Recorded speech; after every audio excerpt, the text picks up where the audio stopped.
नमस्कार।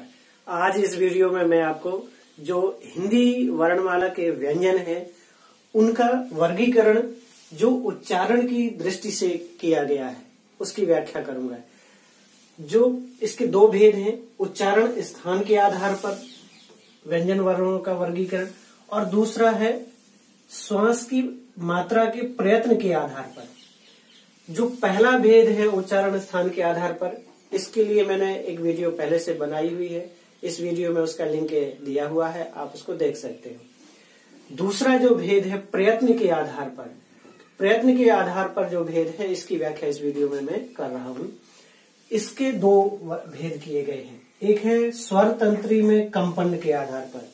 जो स्वर यंत्र है हमारा, जो मुख है, आप जानते हैं कि जो फेफड़े हैं इनसे जो वायु बाहर निकलती है, तो हिंदी वर्णमाला में जो फेफड़ों से निकलने वाली जो बाहर की ओर वायु है वो हमारे कंठ से लेकर के मुख के अन्य अंगों में टकराती है, स्पर्श करती है, कहीं संघर्ष करती है, किसी जगह उसका अवरोध होता है उस वायु का, और वहां से हम ध्वनियां उत्पन्न करते हैं, सार्थक ध्वनियां उत्पन्न करते हैं जिनसे हिंदी वर्णमाला बनाई गई है।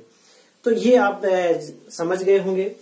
इसलिए जो स्वर यंत्र है हमारे, स्वर यंत्र है, वहां कंपन होता है, यानी जो वायु वहां टकराती है, रुकती है, तो वो कंपन पैदा करता है। उस कंपन के आधार पर व्यंजन वर्णों का दो भेद किया गया है।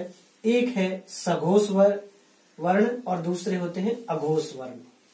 सघोष को घोष भी कहते हैं, यानी घोष में ही, घोष का अर्थ होता है नाद, नाद पैदा होना, ध्वनि कंपन पैदा होना, वो घोष है। सघोष भी इसे कहा जाता है, सा इसका उपसर्ग लगा हुआ है, यानी घोष सहित।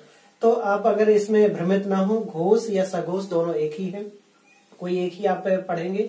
और अघोष जिसमें नाद उत्पन्न ना हो, यहाँ आ उपसर्ग लगा है तो जिसमें नाद उत्पन्न ना हो, यानी स्पर्श होता है वहां का है लेकिन कंपन पैदा नहीं होता है स्वर यंत्र में, तो वो अघोष वर्ण कहलाते हैं। तो मैं अघोष वर्ण और सघोष वर्ण की व्याख्या करूंगा अभी। दूसरा है प्राणत्व की मात्रा, यानी जो श्वास वायु है उसकी क्वांटिटी, मात्रा कितनी है, कम मात्रा और ज्यादा मात्रा। कम मात्रा जिन वर्णों में लगती है उन्हें अल्प प्राण कहा जाता है, और जिन वर्णों के उच्चारण में अल्प प्राण से दो गुनी यानी अधिक मात्रा खर्च होती है उन्हें महाप्राण वर्ण कहा जाता है। तो इस प्रकार हम देखेंगे कि प्रयत्न के आधार पर दो बेस बनाए गए हैं, जो भेद हैं उनके। एक है अघोष वर्ण और दूसरा सघोष वर्ण, और प्राणत्व यानी श्वास की मात्रा पर अल्प प्राण और महाप्राण। तो आप इन्हें चार भी याद कर सकते हैं कि ये आपका सघोष, अघोष, अल्प प्राण और महाप्राण। तो मैं अभी इनका चार्ट बना करके और इसी के भेद की आपको व्याख्या समझा रहा हूं। अघोष वर्ण, मैंने यहाँ पर एक वर्गीय व्यंजन का जो चार्ट तैयार किया है। आप जानते हैं कि वर्गीय व्यंजन में उच्चारण स्थान के आधार पर क्या है, उच्चारण के स्थान के आधार पर जो उच्चारण की दृष्टि से पहला भेद था उसमें 5 है आपके वर्ग। का वर्ग यानी कंठ वर्ण, चा वर्ग, तालव्य वर्ण, टा वर्ग, मूर्धन्य वर्ण, और ता वर्ग आपका दंत्य, और पा वर्ग हो गया ओष्ठ वर्ण। तो ये प्रत्येक वर्ग में 5 व्यंजन है। अब हम इसके आधार पर देखेंगे कि अघोष वर्ण, यानी जिन वर्णों के उच्चारण में नाद, कंपन उत्पन्न नहीं होता है, वो अघोष वर्ण कहलाते हैं। अघोष संधि विच्छेद कर लेंगे तो आप यहाँ से आसानी से इसको समझ जाएंगे और याद कर सकते हैं। वर्ग का पहला दूसरा व्यंजन, तो ये वर्गीय व्यंजन में हम देख लें। पहला यानी वर्ग का और खा, ये पहला और दूसरा व्यंजन है, ये दो है। तो प्रत्येक वर्ग का, यहाँ आप समझ लीजिए कि प्रत्येक वर्ग का पहला और दूसरा, तो यानी का वर्ग का का और खा, चा वर्ग का चा और छा, टा वर्ग का टा और ठा, ता वर्ग का ता और था, और पा वर्ग का पा और फा, यानी प्रत्येक वर्ग का पहला और दूसरा। तो आप इस तरह से अगर चार्ट आप बनाकर के अभ्यास करेंगे तो आपको अच्छे से याद भी हो जाएगा। प्रत्येक वर्ग का पहला और दूसरा व्यंजन अघोष वर्ण है। अब इसके साथ ही है ऊष्म व्यंजन। तो आप ऊष्म व्यंजन, व्यंजन वर्णमाला आप पढ़ सकते हैं, वीडियो भी मैंने बनाई हुई है, वो भी आप देख सकते हैं। ऊष्म व्यंजन, जिन व्यंजन वर्णों के उच्चारण में वायु घर्षण करती हुई बाहर निकलती है उच्चारण अवयवों से, अंगों से, वो ऊष्म व्यंजन कहलाते हैं। तो ये जो आपके तीनों सा आप पढ़ते हैं, ये उच्चारण, ये ऊष्म व्यंजन कहलाते हैं। इसके बाद यानी आप समझ गए होंगे कि प्रत्येक वर्ग का पहला, दूसरा व्यंजन और साथ ही ऊष्म व्यंजन, तो ये तीनों सा का प्रयोग आप कर सकते हैं, शा, शा, सा। इसके अलावा एक वर्ण आपको दिख रहा है, ये फा, ये मैं अभी बाद में बता रहा हूं, अभी इसको ध्यान में रखिए।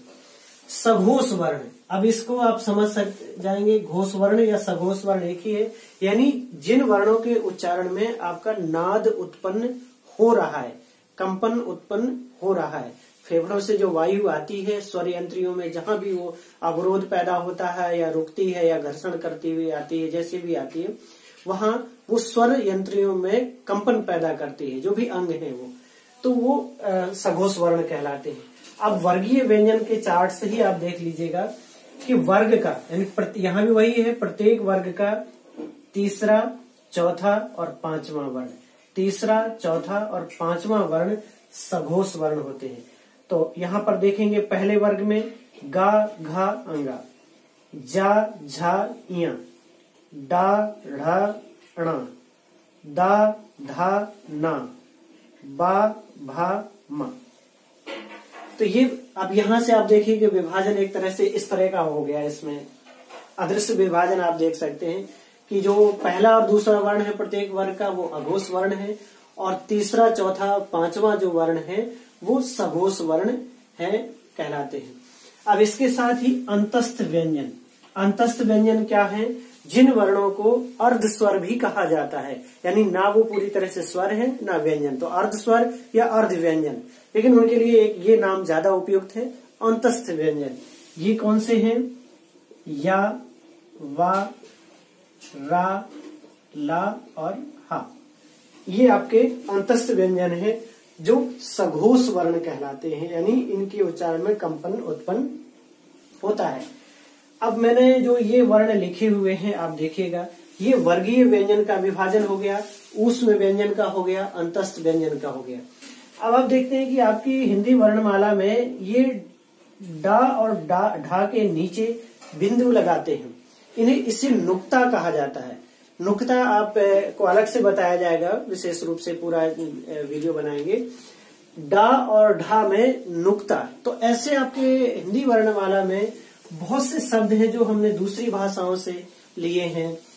यहाँ अरबी भाषाओं से भी हिंदी में शब्द आ गए, फारसी भाषा से भी हिंदी में शब्द प्रयोग किए जाते हैं, हिंदी शब्दकोश में है।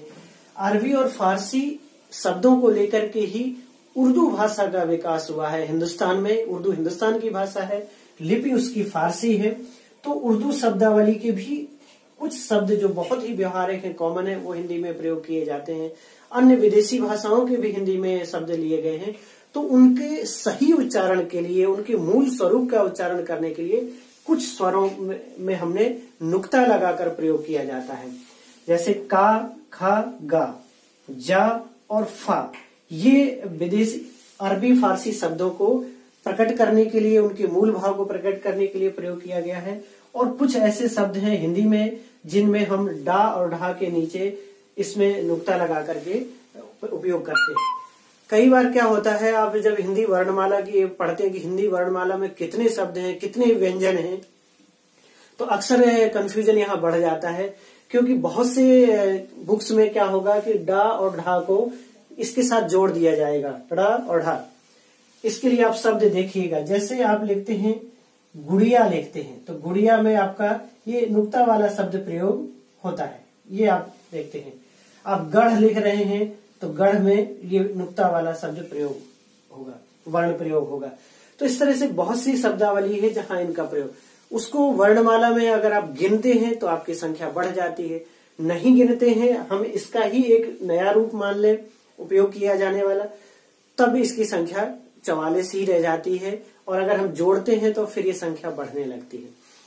यहाँ इसी तरह से ये जो 5 वर्ण है, का, खा, गा, जा और फा, ये मैंने आपको बताया कि अरबी, फारसी, उर्दू शब्दावली को व्यक्त करने के लिए, कुछ शब्दों को प्रकट करने के लिए इनका प्रयोग होता है, जो नुक्ता के हैं। नुक्ता का मतलब बिंदु, नुक्ता का अर्थ होता है बिंदु, बिंदु लगा करके।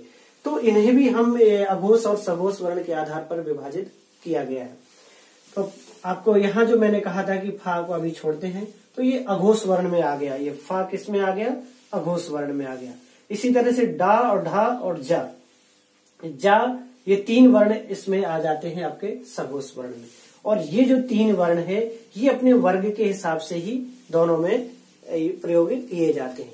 तो इस तरह से ये अन्य वर्ण है, व्यंजन वर्ण है, जिसका हिंदी शब्दावली में प्रयोग होता है और उसको हम इस हिसाब से बांट लेते हैं। लेकिन आप मूल रूप से ये अच्छे से याद रखें कि अघोष वर्ण में वर्ग का पहला, दूसरा और ऊष्म व्यंजन, सघोष वर्ण में वर्ग का तीसरा, चौथा, पांचवा और अंतस्थ व्यंजन प्रयोग होता है।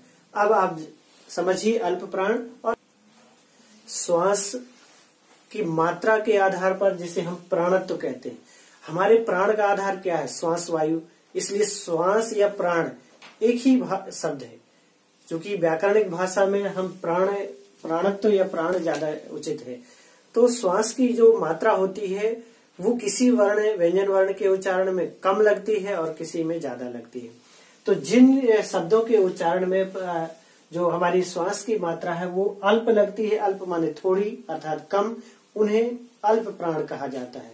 और जिन व्यंजन वर्णों के उच्चारण में अल्प प्राण से 2 गुनी या आप कह सकते हैं कि अधिक लगती है सामान्य भाषा में, उन्हें महाप्राण ध्वनि कहते हैं। महा माने महान या बड़ा या श्रेष्ठ। तो ये इनके नाम से ही आप याद कर सकते हैं, कोई कठिन नहीं है। जिन वर्णों के उच्चारण में कम प्राणवायु खर्च होती है उन्हें अल्प प्राण कहा जाता है, और जिनमें अधिक होती है उन्हें महाप्राण कहा जाता है। अब आप ये वर्गीय व्यंजन का चार्ट मैंने रखा हुआ है, आप इसके आधार पर अभ्यास आसानी से कर सकते हैं कि प्रत्येक वर्ग का पहला, तीसरा और 5वां वर्ण। यहाँ आप ध्यान रखेंगे, जब आप अघोष और सघोष का याद रखते हैं और अल्प प्राण महाप्राण में, तो फिर थोड़ा सा कंफ्यूजन हो सकता है। लेकिन अगर आप चार्ट को ध्यान में रखेंगे तो बहुत अच्छे से आप याद कर सकते हैं। अल्प प्राण में यानी जिन वर्णों के उच्चारण में कम प्राणवायु खर्च होती है या लगती है उन्हें अल्प प्राण। तो का कंठ ध्वनि है, का, गा और अंगा, ये पहला वर्ग का तीसरा और 5वां वर्ण क्या कहलाता है? अल्प प्राण। तो ऐसी तरह से सभी हैं। यहाँ पर पहला कौन है?